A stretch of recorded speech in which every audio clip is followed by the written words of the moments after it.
सबसे पहले 20 बड़ी खबरों पर फटाफट अंदाज में नजर डाल लेते हैं।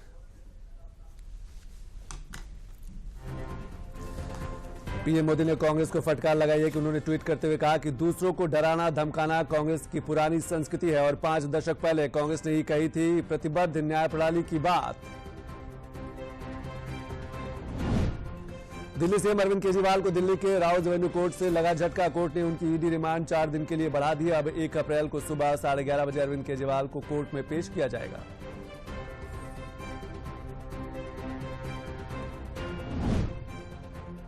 हरीश साल्वे समेत देश भर के 600 से ज्यादा वकीलों ने सुप्रीम कोर्ट के मुख्य न्यायाधीश को लिखी चिट्ठी। न्यायपालिका पर सवाल उठाने पर जताई चिंता। कहा एक विशेष समूह बना रहा है दबाव। देश के विभिन्न राज्यों में मनरेगा के तहत दी जाने वाली मजदूरी में 3% से लेकर 10% तक की बढ़ोतरी की गई। बढ़ी हुई दर के हिसाब से मिलने वाली मजदूरी 1 अप्रैल 2024 से लागू होगी।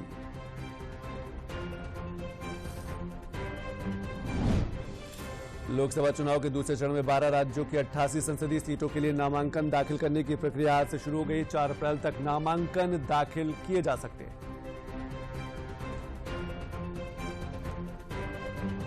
भाजपा प्रदेश अध्यक्ष भूपेन्द्र चौधरी ने आज चुनाव आयोग से मुलाकात कर मतदान स्थल पर पानी और बैठने की व्यवस्था के साथ कई अन्य व्यवस्थाएं सुनिश्चित कराने की मांग की।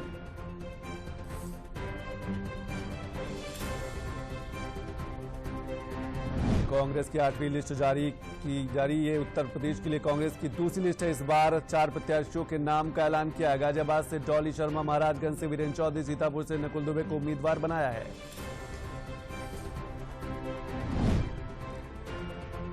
भारतीय जनता पार्टी ने उत्तर प्रदेश में 3 सह प्रभारी के नियुक्त। दिल्ली, हरियाणा और बिहार के नेताओं को दी गई यूपी में चुनाव प्रबंधन की जिम्मेदारी।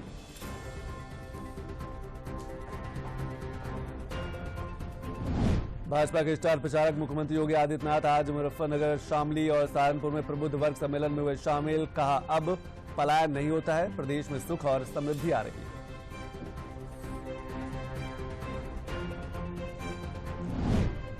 बसपा सुप्रीमो मायावती भतीजा आकाश आनंद को यूपी में पूरी तरह से अपने राजनीतिक उत्तराधिकारी के रूप में इस लोकसभा चुनाव में लॉन्च करने जा रही हैं। आकाश पहली बार यूपी लोकसभा चुनाव में सभाओं को संबोधित करते नजर आएंगे।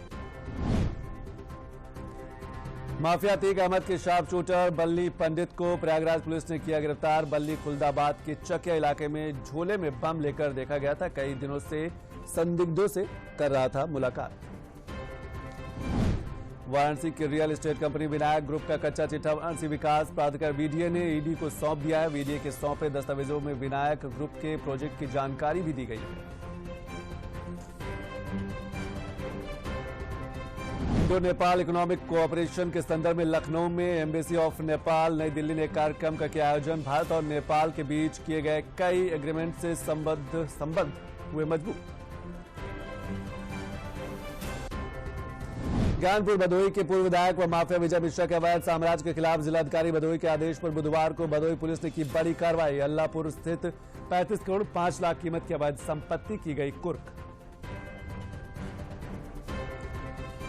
महोबा में देर रात्रि 2 ट्रकों के बीच भीषण टक्कर से ट्रकों में आग लग गई। इस हादसे में 2 ट्रकों के ड्राइवरों की जिंदा जलकर मौत हो गई। एक ट्रक चालक उन्नाव का है, दूसरा कानपुर का है।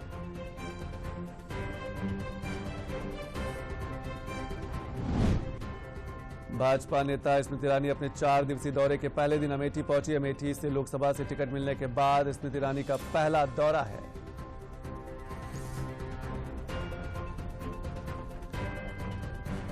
पीलीभीत में भाजपा के प्रदेश अध्यक्ष भूपेन्द्र सिंह चौधरी ने कहा कि वरुण गांधी हमारे नेता और वह भाजपा के साथ है। भाजपा अपना लेखा जोखा लेकर जनता के बीच जाएगी और सरकार बनाएगी।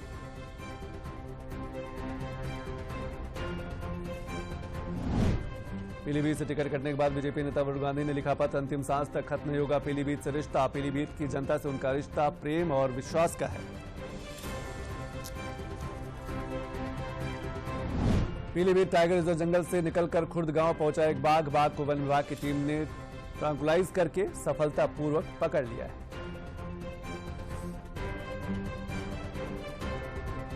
आज लखनऊ सुपर जायंट्स के ऑलराउंडर खिलाड़ी दीपक हुड्डा ने प्रेस वार्ता कर कहा कि इस बार आईपीएल को लेकर अच्छी खासी मेहनत की गई है।